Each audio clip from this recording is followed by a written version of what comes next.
Felipe Larraín, muy bienvenido a Influyentes. Muchas gracias por la invitación, Paula. Encantado de estar acá con usted. Bueno, y vamos a hablar de este libro, Chile 2050, en que tú eres el editor de estas 4 conferencias que dieron en Clapes UC los expresidentes Frei, Lagos, Bachelet y Piñera. Un libro que desde ese punto de vista es histórico, ¿no? Porque está lo que ellos dijeron, justamente además pensando en Chile en el 2050. ¿No? Que Así uno podría es. pensar que falta mucho tiempo, pero en términos de proyectar políticas, pensar futuros posibles, no es tanto tiempo. Sí, Cómo fue esta idea, Felipe, primero de tener a los presidentes y cómo fue la recepción que tuvieron ellos, qué te preguntaron, qué te dijeron? ¿Cómo fue esa experiencia? mire, fue una experiencia muy especial en el sentido de que nosotros a comienzos del año pasado, porque todo esto tiene un periodo de planeación, de hacer como un brainstorming, ¿no? Que se hace mucho en estos casos. Es decir, oye, ¿qué vamos a hacer? Porque una idea inicial era que tuviéramos un seminario y que trajéramos de a dos los presidentes. Pero la verdad es que al final decantamos en esto de tener a cada presidente como el protagonista principal de su seminario, con 3 personalidades transversales que lo comentaran después, pero donde el discurso central, la presentación central fuera de los presidentes. Y la idea, nosotros planteamos la siguiente pregunta, pues le mandamos una invitación, una carta formal, conversamos con ellos. La idea era, más que centrarse en el pasado, defender lo que usted hizo, nuestro interés es que usted explore cómo podemos llegar al 2050 como país y cómo podemos recuperar este sueño del desarrollo. Porque básicamente lo que pasa es que perdimos el tranco, Paula. Entonces, de alguna manera, eso nosotros le planteamos a ellos. Nos ha pasado esto. Llevamos casi una década de crecimiento al 2%, después de haber sido uno de los países más destacados, si no el más destacado de América Latina. Esta idea del sueño del desarrollo, pero más bien ver cómo cada uno miraba el momento actual, porque no se construye el futuro desde nada. Se Exactamente. construye el futuro desde el momento actual y desde las condiciones iniciales que se enfrentan.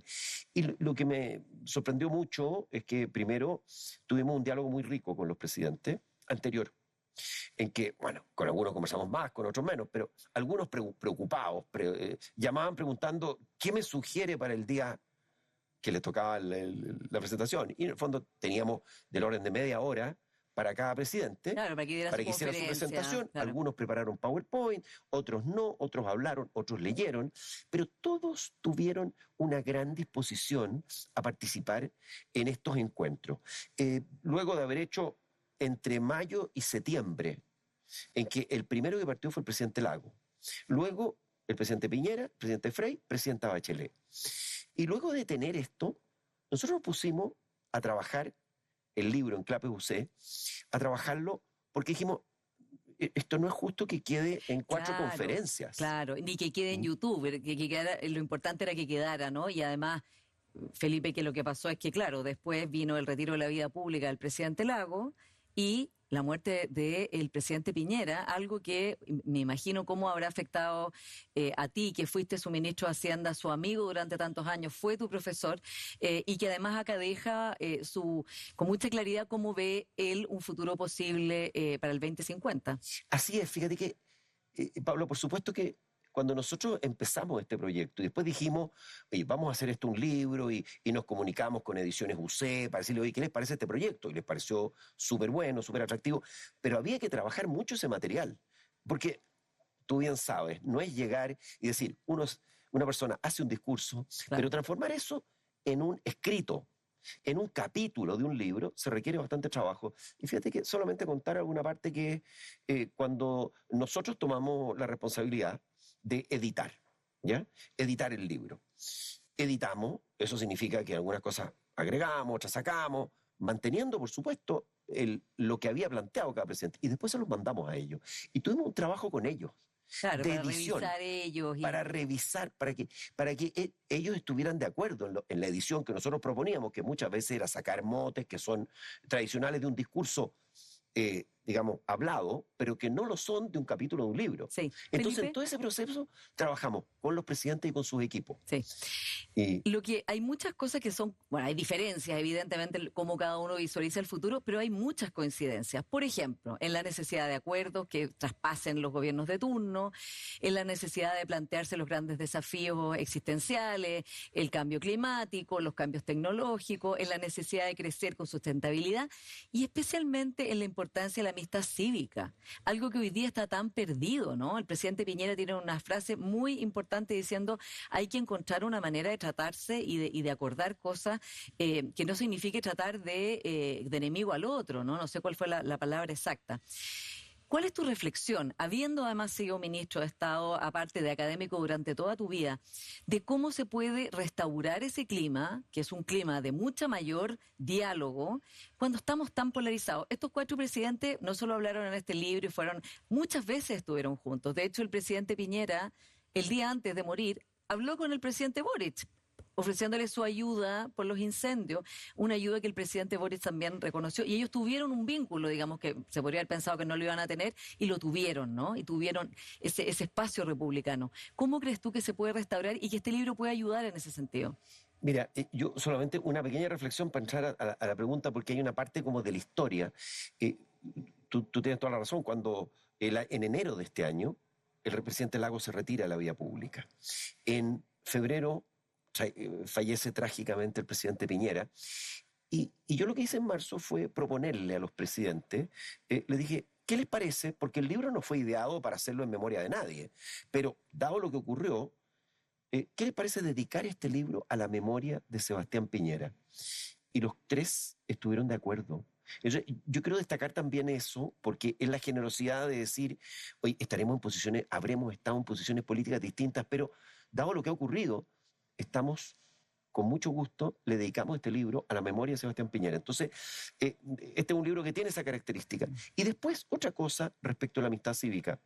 El hecho de que yo quiero valorar también que el presidente Boric Claro, haya ido a presentar el a libro, presentar ¿no? el libro, que haya venido el presidente Santos, el expresidente de Colombia, Premio Nobel de la Paz, Juan Manuel Santos, a presentar este libro y que nos dijo una cosa que a mí me dejó pensando, porque uno de los planteamientos que él hace públicamente, él dice, esto no hubiera podido ocurrir en mi país, dice. Y en muchos Y países no podría probablemente no ocurrir habría en podido muchos ocurrir, países. claro. Esto es un ejemplo, este diálogo que se dio alrededor de estos seminarios presidenciales, de este libro, en que viene el presidente Boric a presentar un libro en memoria de alguien que fue su adversario político, pero habla de un espíritu republicano, de una amistad cívica, que a mí me parece muy destacable y que creo que es el espíritu que nos debe, que debemos albergar, porque al final del día, como tú dices, hay muchas consecuencias, muchos puntos comunes en los planteamientos, y por supuesto tampoco vamos a llegar al extremo de decir que están de acuerdo en todo, porque no lo están.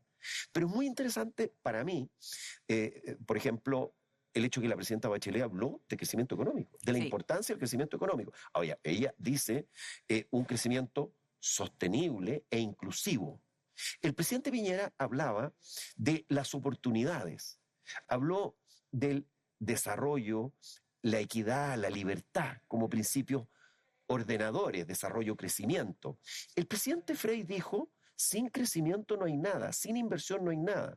El presidente Lagos dijo que nos teníamos que, para partir, pongámonos de acuerdo en una serie de proyectos y obras concretas en que podamos concordar. O sea, este espíritu de mirar más allá de nuestras diferencias, lo que podemos hacer en conjunto por un objetivo país, por un objetivo Chile. Yo lo encontré que Sí. era particularmente destacable e interesante. Felipe, y además el expresidente Santos les dio un recado también a la oposición, diciendo que veía que había que también retribuir el espíritu de diálogo que veía en el presidente Boric y que había que allanarse a acuerdos. Tú ves, o sea, eres partidario de que la oposición, las oposiciones, pero especialmente Chile Vamos, que es tu domicilio político, se allane a una reforma de pensiones, a un pacto fiscal, o crees que eso ya pasó y ya fue y que al siguiente gobierno, que según las encuestas podría ser de derecha o de centro derecha, le toque hacer esos procesos de cero? Mira, yo creo que uno siempre debe buscar los acuerdos y siempre de buscar el diálogo. Hay que estar siempre dispuesto a conversar, siempre dispuesto a tratar de llegar con la mente abierta, porque si uno va con la mente cerrada, en que no me voy a salir un ápice de lo que yo pienso, lo digo por los dos lados, ¿eh? Los acuerdos no ocurren. A mí me tocó ser parte de dos gobiernos de minoría. O sea, yo una vez soñé que estaba en un gobierno de mayoría y me desperté y me di cuenta Sí. que eso no era así. Bueno, además no ha habido ni uno ¿Cierto? de mayoría salvo Sí, el gobierno de la presidenta Bachelet 2 por un rato, porque después se le así salieron los es. díscolos y se acabó la mayoría. Así es, pero yo creo que ese espíritu está. Ahora, junto con ese, yo creo que ese espíritu que es muy importante que esté en las dos partes, me parece que uno tiene ciertos principios en los cuales yo creo que es muy importante decir, mire, yo no voy a llegar a un acuerdo por llegar a un acuerdo. Tiene que ser un acuerdo que a mi juicio sea beneficioso para Chile. Y en eso, dentro de los proyectos, dentro de las ideas, hay cosas que uno dice, esto es central y esto es un poquito más superfluo, para entender qué es lo que uno puede, dónde uno puede ceder y dónde no. Creo que hay acuerdos que no han sido buenos acuerdos para Chile. Y creo que hay otros acuerdos que sí lo han sido. Entonces, el espíritu debe estar de llegar a acuerdos, pero de llegar a acuerdos en base a ciertos principios. Te voy a poner un ejemplo, para ir a lo concreto, porque esto parece como un Claro, sí, principio porque así. de acuerdo a lo que se está hoy Sí. día tramitando, ¿no? Nosotros hemos sido, nosotros somos un centro universitario de políticas públicas, nos interesa propugnar las mejores políticas públicas para Chile y si podemos ir más allá de Chile, en la región, Latinoamérica, también lo hacemos y hemos hecho algunas cosas en ese sentido. Pero acá hemos tenido discrepancias y las hemos expresado, críticas a proyectos del gobierno. Pero hay un proyecto en el cual estamos cooperando con el gobierno, que es el de permisología. Estamos cooperando. Hemos cooperado con el ministro Grau, lo hemos tenido 2 veces en Clapes UC presentando su proyecto para reducir los tiempos de una inversión en base a los atrasos enormes que tenemos Claro. en los permisos que hay y que llevan a proyectos hasta demorar 11 años. Un proyecto Claro. de envergadura demora 11 años en ver la luz, Paula. Y que hay mucho Y, consenso en que eso es algo que hay que cambiar ahora, y ¿no? entonces yo creo que ahí hay un proyecto concreto. Va a ser mucho más difícil llegar a un acuerdo en el proyecto tributario. No me refiero en el de cumplimiento tributario, donde creo que hay una opción de llegar a un acuerdo. Creo que donde hay más dificultad es en el proyecto de aumento de impuestos. Y sobre todo, hoy día, hay que considerar también que hay que mirar un escenario ligeramente más favorable porque ha aumentado el precio del cobre.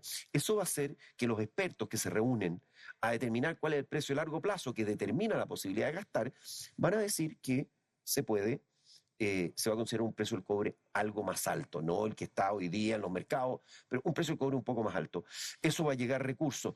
Entonces, yo creo que hay espacios de acuerdo, pero por supuesto que también dentro del realismo los tiempos políticos son complejos, Paula, Sí, porque, porque tenemos porque elecciones. tenemos elecciones este año y el próximo, y todos saben lo que está en juego. Todos saben que la elección municipal es muy importante, municipal y gobernadores, pero es muy importante para lo que vaya a ser la elección del próximo año. Y también hay un tema con las coaliciones y cómo se ha estructurado el llegar a acuerdos que puede ser aprovechado por algunos para decir, oye, yo no era partidario del acuerdo, entonces le comen dentro de su propio grupo de votantes. Y ahí hay un Eso no tema es menor. muy interesante, Felipe, porque está esta lucha por la hegemonía dentro de las derechas, ¿no?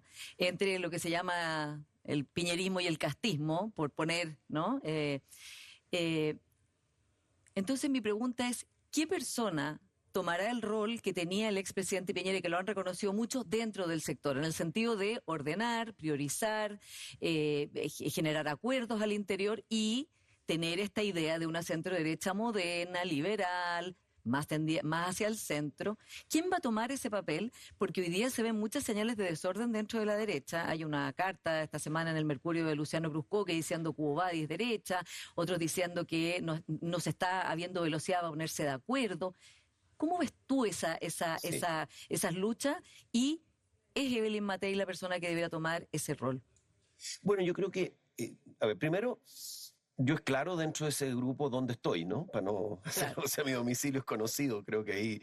eh, pero habiendo dicho eso, yo soy partidario siempre de barrer para adentro, no barrer para afuera. Ser inclusivo, tratar de generar acuerdos amplios dentro de lo posible y tener generosidad, porque para llegar a esos acuerdos amplios se requiere generosidad. Lo digo en particular, de repente, decir, oye, yo tengo un muy buen candidato acá, pero ustedes también, entonces, bueno, pongámonos de acuerdo en un mecanismo para dirimir cuál es el candidato único. Lo ha logrado hacer el gobierno. El gobierno y su coalición tiene desde la democracia cristiana hasta el Partido Comunista. Entonces también uno espera que haya una generosidad y un espíritu de unidad.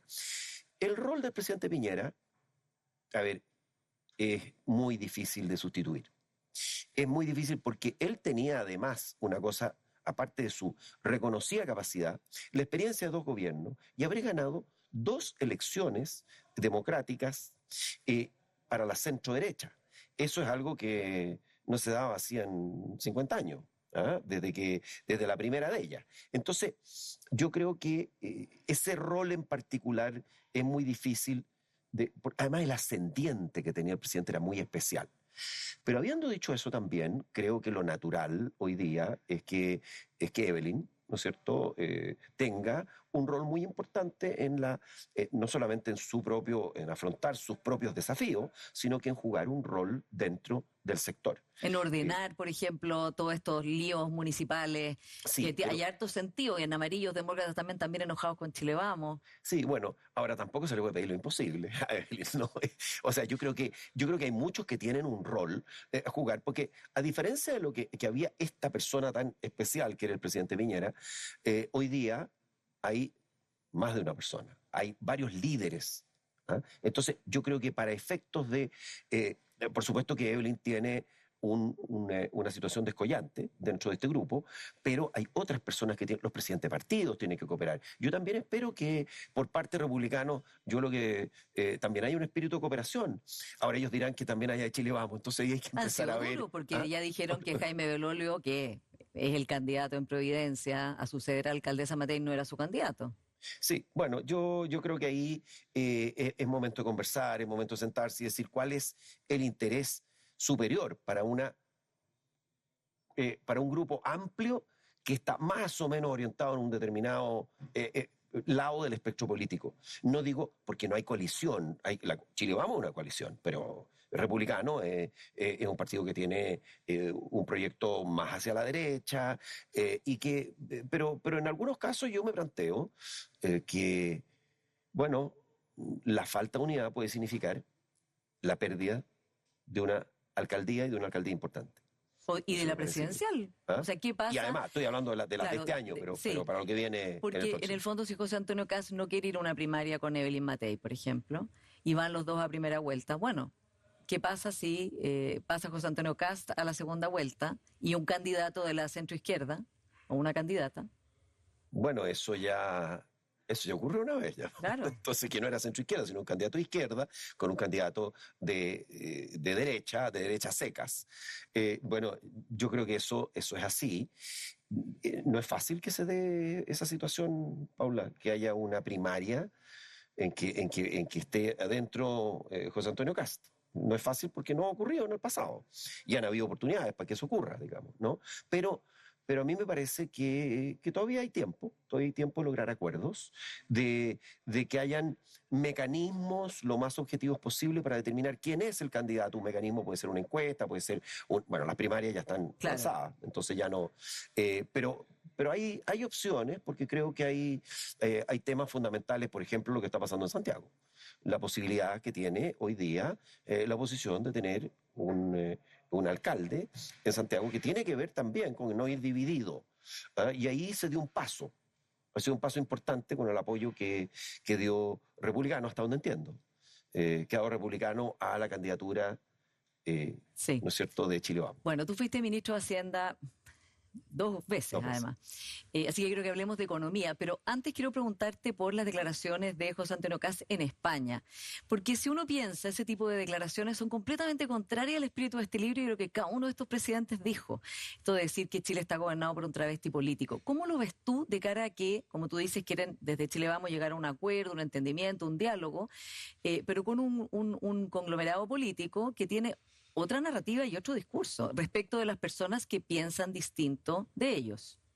Mira, yo encuentro desafortunadas esas declaraciones, las declaraciones de José Antonio Casta en España. Desafortunado que haya sido hecho fuera de Chile, que, en fin, el tono, lo que se dice. Yo soy partidario de ser claro en, en las posiciones, pero desde lo constructivo y cuidando el trato. Porque además resulta que en este caso se trata del presidente de la República.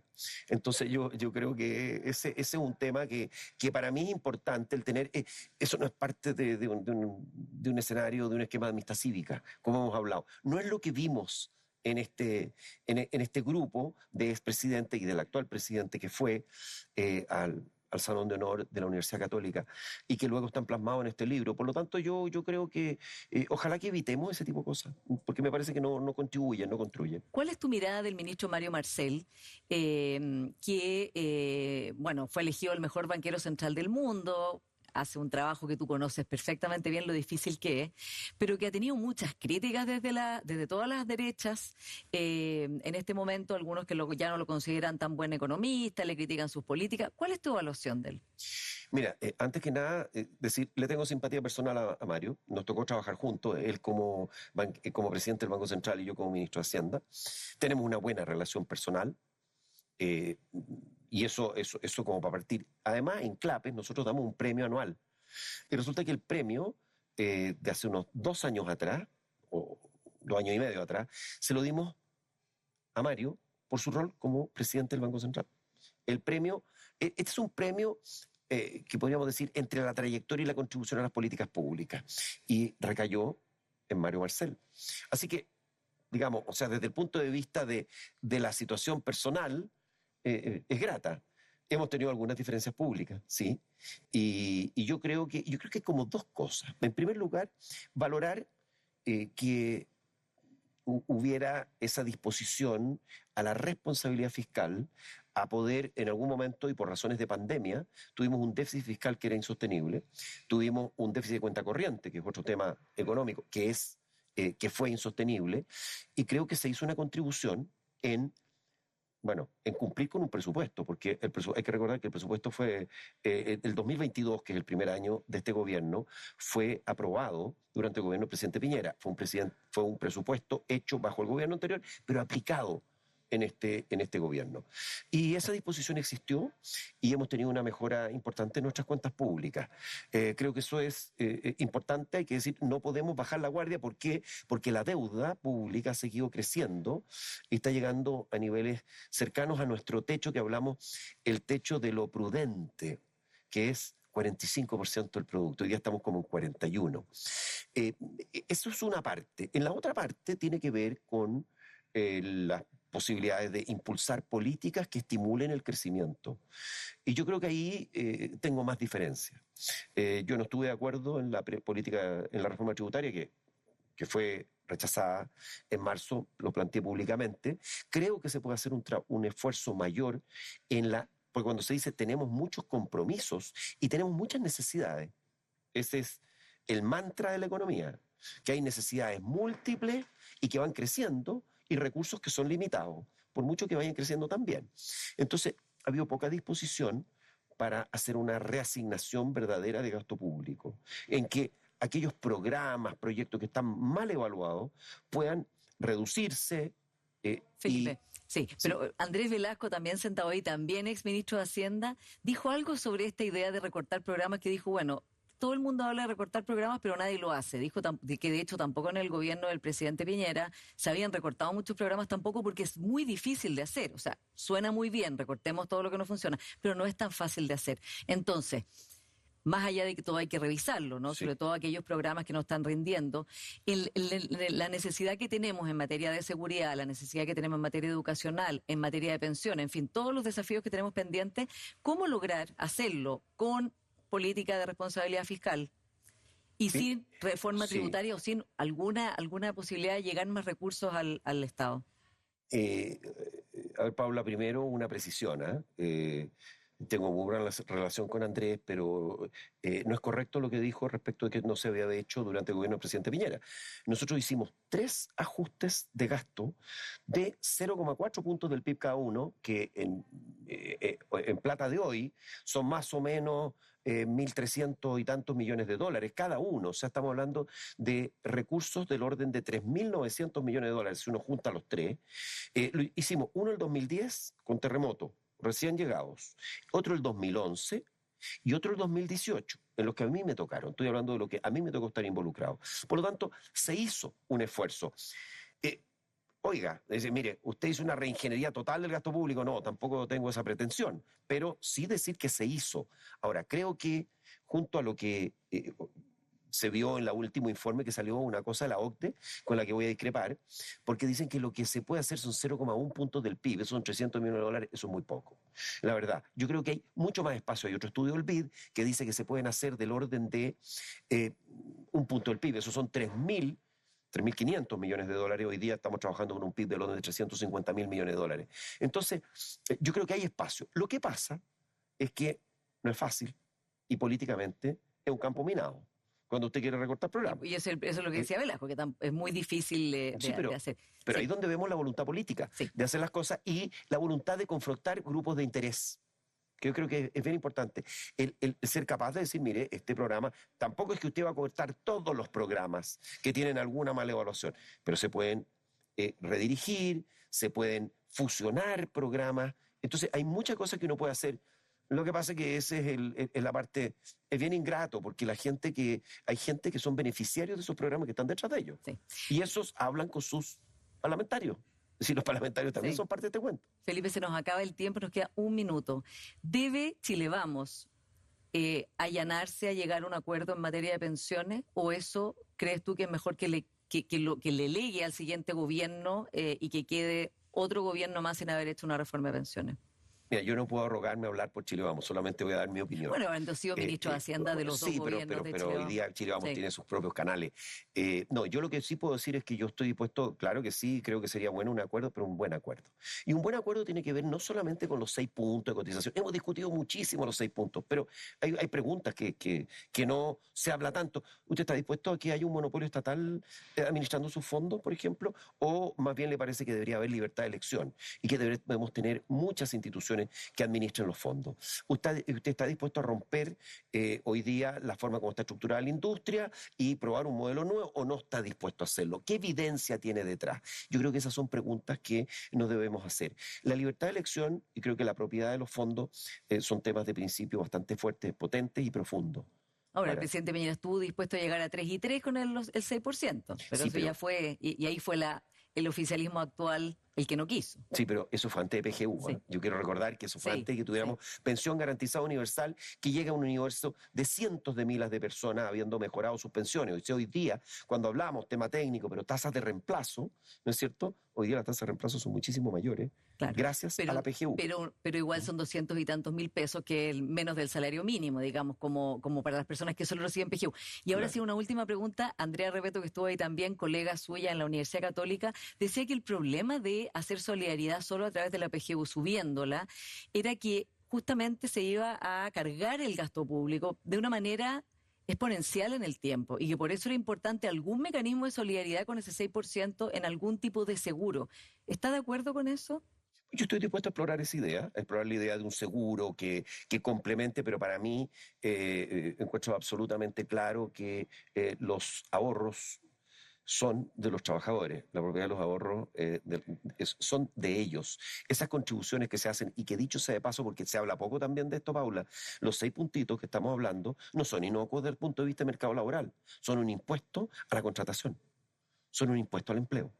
Y eso también hay que considerarlo cuando estamos hablando de hacer una reforma de pensiones como la que está arriba de la mesa. Ahora, también decir, sé que se nos está acabando el tiempo, pero el proyecto que pasa de la Cámara al Senado es un proyecto que es un cascarón con bien poco contenido. Hay que hacerlo, la básicamente. parte mayor de ese proyecto se quedó rechazada. Sí. Entonces sí se aprobó la idea de legislar, pero de alguna manera si alguien cantó victoria fue una victoria un poco pírrica. Y ahí veremos qué pasa, a ver si sigue este problema adelante o si le cae al próximo gobierno. Felipe Larraín, muchas gracias por esta conversación. Muchas gracias, Pablo, encantado de estar aquí contigo. Y a ustedes, como siempre, muchas gracias por su sintonía y nos encontramos la próxima semana.